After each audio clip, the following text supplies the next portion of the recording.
The Thunderbolt broadcast. Father Charles Coughlin, XERB Radio, Los Angeles. Bootleg transmitter, Tijuana, Mexico. Tuesday, December 30th, 1941. Good evening and bienvenidos. A belated Feliz Navidad. And let's not forget Prospero Año y Felicidad, which means Happy New Year in English and serves to introduce the Mexico at War theme of tonight's broadcast. And at war we are, my fellow American listeners, even though we sure as shooting don't want to be in the first place. But let's talk turkey here. Es la verdad, as our Mex cousins say. We've been in this Jew-inspired boondoggle a mere 23 days, and we've been forced to stand with the rape-happy Reds against the more sincerely simpatico Nazis. That's a shattering shame, but our Jew-pawned president, Franklin Double-Cross Roosevelt, has deliriously decreed that we must fight der Fuhrer, so fight that heroic Hefe we regretfully must. It's a ways off though, because we've got our hands full with the Japs right now. So let's meander down Mexico way, where the senoritas sizzle and the more hell-bent jefes hold sway. Mexico connotes proudly Catholic, does it not, friends?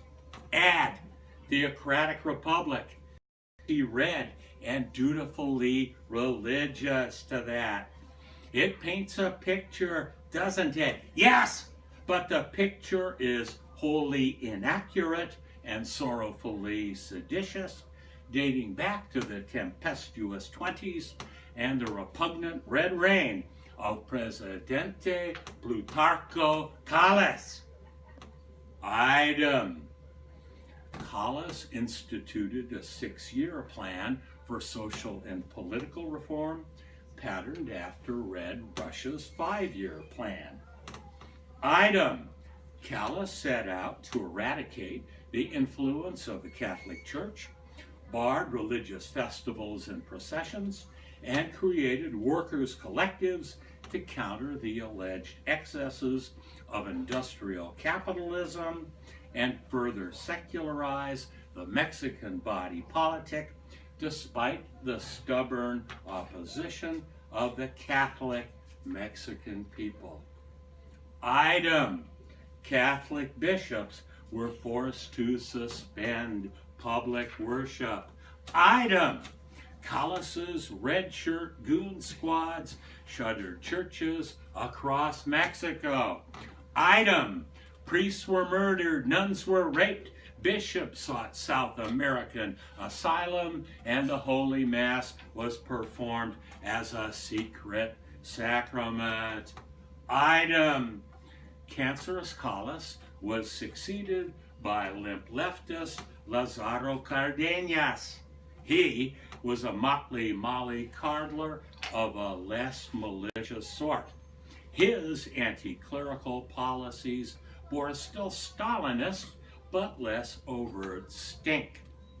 Priests were still murdered, nuns were still raped, provincial despots still shuttered churches and satanically forbade Mass.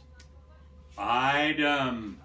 These practices continue under current Presidente Manuel Villacamacho, a purported leftist centrist. Read that as one mealy-mouthed muchacho.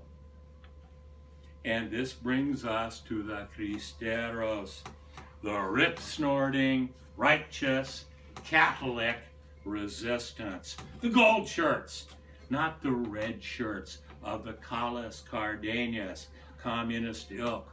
The armed home guard that fought fire with fire, killed red shirts lynched communist commissars and apoplectic apparatchiks, and burned more than a few red reptiles alive. The Cristeros flourished under Callas and were forced into hiding under Cardenas. In 37, they majestically metamorphosed into the Union Nacional Sinarquista. Sinarquism means without anarchy. Sinarquismo represents a full-fledged assault on the anti-Catholic left. Underground Untermenschen now enforce Presidente Camacho's atheistic agenda. The Sinarquistas magnificently mount a Catholic counterattack. The Sinarquistas are growing in number. They proselytize for a merged Catholic secular state. They've been called fascistas and Nazis, but that's all red hoo-ha. Yes, they surely grew out of the Spanish Falange and Generalissimo Francisco Franco's valiant victory in the Spanish Civil War. And now, with the United States embroiled in a consuming world conflict, and with Mexico situated at our southernmost tip, will the green shirt Sinarquistas serve our best interests as the emergent world power, both anti-Axis and nationalistically non-red? Item. Mexico has remained neutral in this world conflict so far. Item. Presidente Camacho closed the German consulate in August of 41, but has let a great many Krauts and Japs linger down Mexico way. Enter Baja California. Baja's that lurid little land south of our own San Diego. It's a hellish hotbed of fascist comunista intrigue. There's a great many resident Japs. The Mex State Police suspect the presence of a great many Jap submarine berths along Baja's Pacific coastline. There's talk of secret Jap air bases being readied for raids on U.S. naval installations and defense plants near Los Angeles. Enter Sinarquista boss man Salvador Abascal. Señor Abascal es muy católico. He's the Sinarquista spiritual and intellectual leader and wears Sinarquismo's green shirt proudly. Like most male adherents to Sinarquismo, he wears a small SQ with a coiled snake encircling it, tattooed in the web of his right forefinger and thumb. He's a handsome man of 31, and Presidente Camacho seems to fear him. Item. The Sinarquista membership is growing in Mexico and the U.S. Item. Punk Patriarch Camacho has granted them land for an encampment at Magdalena Bay in southern Baja. Is he isolating the Sinarquismos, or is he readying them for some task?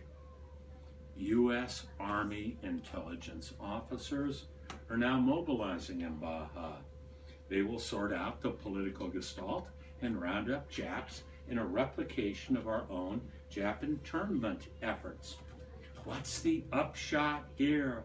Will Mexico end its neutral stance and throw in with Uncle Sam? America is now alarmingly aligned with the repugnant Russian Reds and allied against the nifty but nefarious Nazis. Will the Mexican peso and the U.S. dollar plummet? And will a new gold standard arise? What about those ripe rumors? Nazis and Ruskies melting gold bars into swastika and hammer and sickle artifacts. Mexico, my American hermanos and Christian countrymen, it's the southern gateway to our cherished shores. Will waterlogged wetbacks reach our borders and sap us with sabotage?